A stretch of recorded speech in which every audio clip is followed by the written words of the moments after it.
السلام علیکم ورحمۃ اللہ وبرکاتہ۔ جو بندہ بھی اللہ تبارک و تعالیٰ کے ساتھ کسی اور کو شریک ٹھہراتا ہے، اللہ کے علاوہ کسی اور کی عبادت کرتا ہے، اس کے دل میں اس جھوٹے معبود کی محبت ایسے ہی ہوتی ہے کہ جیسے اللہ کی محبت ہوتی ہے، بلکہ اس سے بھی زیادہ محبت ہوتی ہے۔ یہی حال تھا بنی اسرائیل کا۔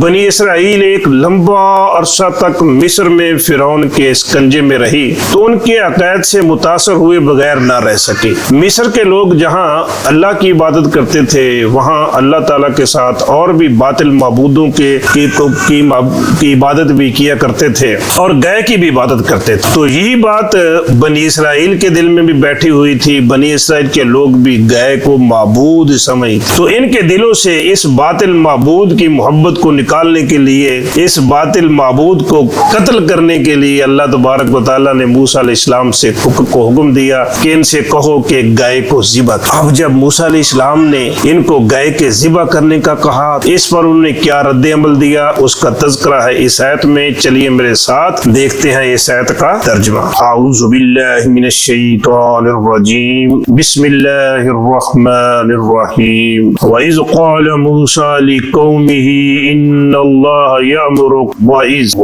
اور اذ جب قال کہا، کس نے کہا؟ موسیٰ علیہ السلام نے۔ وَإِذْ قَالَ مُوسَىٰ اور جب کہا موسیٰ علیہ السلام نے، کن سے کہا؟ لِقَوْمِهِ، لی سے، قوم یہ لام چونکہ حروف جار میں سے ہے، اس لیے قوم کی میم کے نیچے کسر آ رہی ہے، قوم جری حالت میں ہے۔ لِقَوْمِ قوم سے، ہی اپنی، لِقَوْمِهِ اپنی قوم سے کیا کہا؟ ان اللہ، ان بے شک، اللہ اللہ، ان اللہ بے شک اللہ، یقیناً اللہ، یامرو حکم دیتا ہے، کم تم کو، ان اللہ یامرکم بے شک اللہ تمہیں حکم دیتا ہے۔ کیا حکم دیتا ہے؟ ان تذبحوا بقرۃ قالوا اتتخذنا خضوا، ان یہ تذبحوا، یہ لفظ ہے تذبحون، تم ذبح کرتے ہو، ان لگانے سے نون گر گیا، ان تذبحوا کہ تم ذبح کرو، کس کو ذبح کرو؟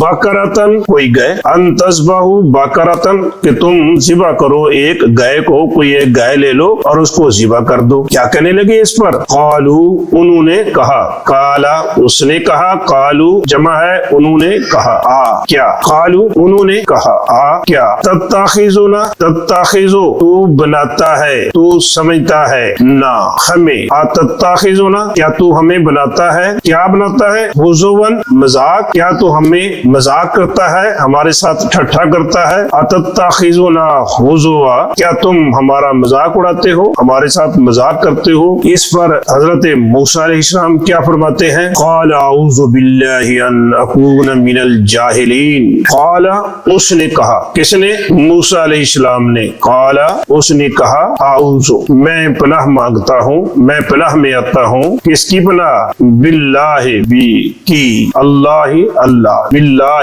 اللہ کی، اعوذ باللہ میں اللہ کی پناہ مانگتا ہوں، کس بات سے؟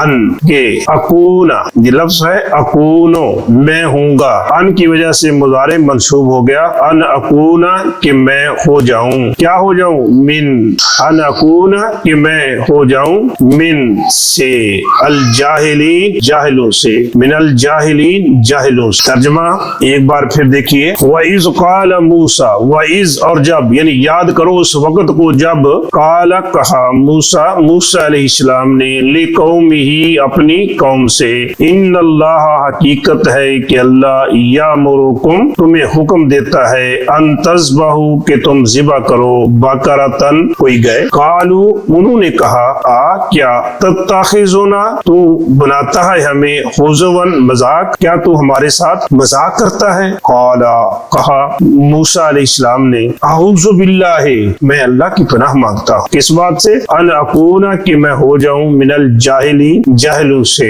سیدنا موسیٰ علیہ السلام بنی اسرائیل کو جب حکم دیتے ہیں کہ گائے لاؤ کوئی اور اس گائے کو ذبح کر دو، تو وہ حیران ہو گئی، یہ کیا کہہ رہا ہے؟ جب یہ بات سن کے کہنے لگے کہ موسیٰ کیا تو ہمارے ساتھ مذاق کر رہا ہے؟ موسیٰ علیہ السلام کا بھلے یہ کیسے ہو سکتا ہے، میں وہ کام کروں جو جاہل کرتے ہیں۔ یعنی اس سے پتہ چلتا ہے کہ مذاق اڑانا کسی کا یہ جہالت کا کام ہے، سو کسی کا مذاق اڑانا نہیں چاہیے۔ اس آیت میں بھی اللہ تبارک و تعالیٰ مدینے کے یہودیوں کو یاد کرا رہے ہیں کہ تم اتنے ضدی ہو، یہ تمہارا نیا کام نہیں ہے کہ آج تم میری بات نہیں مان رہے ہو، تمہارے جو پچھلے تھے نا وہ بھی ایسے ہی کرتے تھے۔ تو میرے بھائی، جب اللہ کا حکم آ جائے، وہ پیغمبر کی زبان سے مل جائے یا قرآن سے مل جائے، جس صورت میں بھی ہو، وہ سنت کی صورت میں ہو، قرآن کی سنت میں ہو، اسے فوراً مان لینا چاہیے، کوئی ہیلا بہانہ نہیں کرنا چاہیے۔ اللہ ہمیں قرآن و سنت پر عمل کرنے کی توفیق عطا فرما، وما توفیقی الا باللہ۔